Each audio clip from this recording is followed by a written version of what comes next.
คลิปนี้ก็แชร์ประสบการณ์อีกเนาะสำหรับคนที่สนใจแล้วก็อินบ็อกซ์เข้ามาเนาะก็เกี่ยวกับการเปิดพอร์ตและมีคำถามเนาะว่าก็ดีคือกันเนาะเฮาสนใจเฮามีการตั้งคำถามใส่กันว่าถือว่าเฮาก็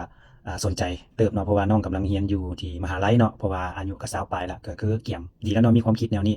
และเพิ่นถามว่าเป็นหยังเนาะคืออันเปิดพอร์ตก่อนเนาะปกติแล้วแม่นเขาเจ้าจะให้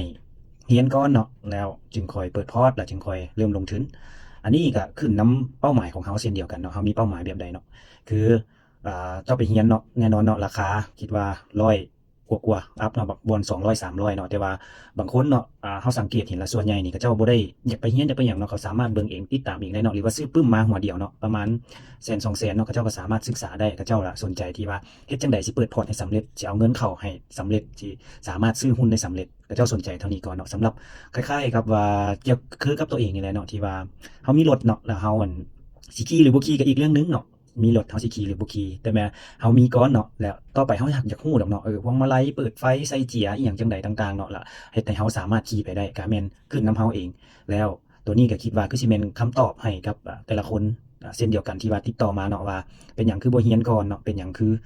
เปิดพอร์ตก่อนเปิดพอร์ตก็แม่นให้เฮาเปิดใจหั้นแหละเนาะก่อนเปิดใจว่าเฮากล้าบ่เฮาลงทุนได้บ่เนาะแล้วเงินที่เฮาสิเหลือแล้วบัดนี้เฮาจะรู้สึกเลยว่าอ่า